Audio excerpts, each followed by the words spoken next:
हम हर घर में मोहब्बत देखना चाहते हैं, हर नौजवान के चेहरे पर मुस्कुराहट देखना चाहते हैं।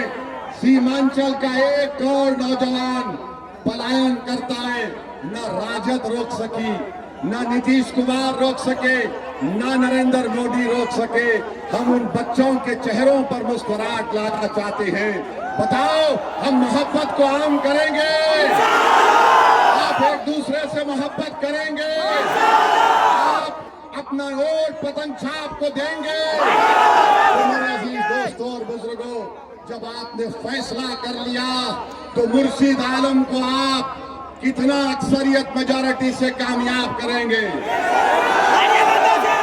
कितना अक्सरियत होगा? कितना अक्सरियत होगा? 1 लाख पार का अक्सरियत होगा? होगा, इंशाअल्लाह होगा। इन तमाम को वोट मत दीजिए जो आपका वोट लेकर आपको धोखा देते हैं, जो आपका वोट लेकर आपके खिलाफ, संविधान के खिलाफ कानून बनाते हैं, जो आपका वोट लेकर मोदी को प्रधानमंत्री बनाने का काम सरफराज साहब जो पार्टी से आ रहे हैं उससे किया है। तो हम आपसे कह रहे हैं, एक गरीब का बेटा आपके सामने खड़ा है, एक गरीब का बेटा मुर्शीद आलम है, आप उसको कामयाब करिए।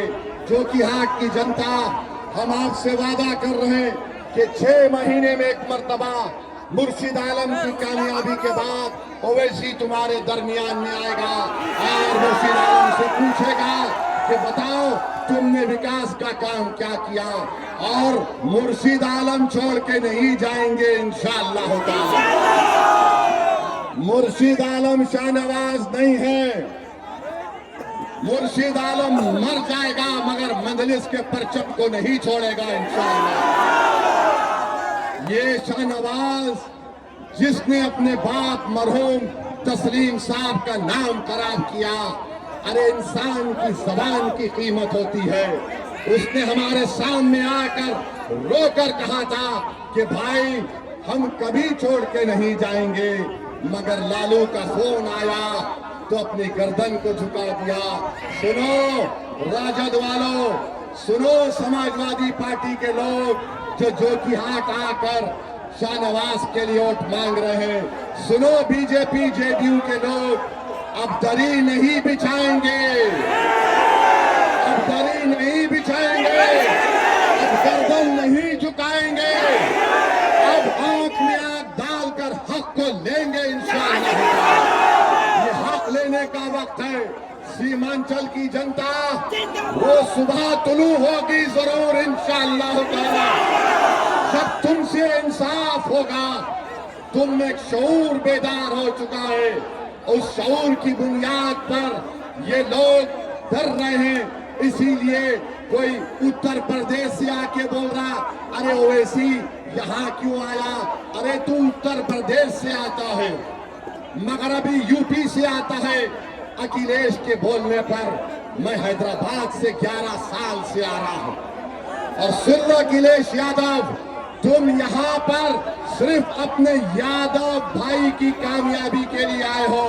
मैं हैदराबाद से 11 साल से आ रहा हूं, तो सीमांचल के एक एक बच्चे और बच्ची और बूढ़े के लिए आता हूं। ये मुख्यमंत्री बनाना चाहते हैं, क्या बोलते हैं? ये राजद बोलती है सरकार बनाओ, जिस पार्टी से सरफराज साहब है सरकार बनाओ, जिस पार्टी से तीर छाप और मोदी है बोलते हैं सरकार बनाओ। ओवैसी क्या बोलता है? तीनों को हराओ और सीमांचल को बनाओ, मोदी को हराओ, नीतीश को हराओ, तेजस्वी को हराओ और वो बैग वाले को हराओ, क्योंकि सीमांचल को बनाना है, हालात को बदलना है। अरे सरकार कितनी मर्तबा बन गई, बताओ, और सीमांचल से इंसाफ हुआ क्या? अगर सीमांचल का बेटा पटना में जाकर मुख्यमंत्री बनेगा इंशाअल्लाह, तो सीमांचल से इंसाफ होगा। तो सीमांचल को बनाना है, सीमांचल के बच्चों के तालीम का इंतजाम करना है, सीमांचल की मां और बहनों के पेट से जब बच्चा पैदा उसको बचाने का काम करना है। नौजवानों को पलायन से रोकना, उनको हुनर सिखाना है, पुल बनाना है, नदी का कटाव का काम कराना है।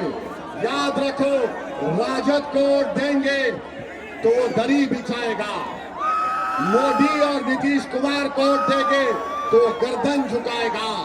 अगर मुर्शीद आलम पतंग छाप को वोट देंगे वो सीना तान कर कहेगा सीमांचल से इंसाफ होगा, सीमांचल जिंदाबाद कहेगा। मेरे अजीज दोस्तों और बुजुर्गों, हम आखिर में आपके सामने एक शेर पढ़कर अपनी बात को खत्म करके दूसरे मुकाम पर जाएंगे। और कल भी हम आने वाले हैं जोकी में। कहां पे? हाट गांव मैदान में आ रहे हैं। आएंगे आप आएंगे? जोर से बोलिए। कितने बजे है प्रोग्राम? सुबह 9:30 बजे। अरे हम तो आएंगे 10:30 बजे। आ जाइए, आएंगे आप।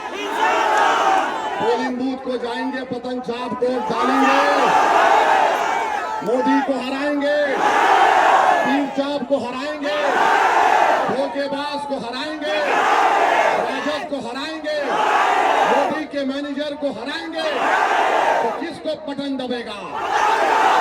तो मेरे भाई, एक शायर ने अच्छा कहा जालिमों के बारे में, जिन्होंने सीमांचल को पिछड़ा बना के रख दिया, कि किताब सादा रहेगी कब तक, किताब सादा रहेगी कब तक, कभी तो आगाज बाब होगा।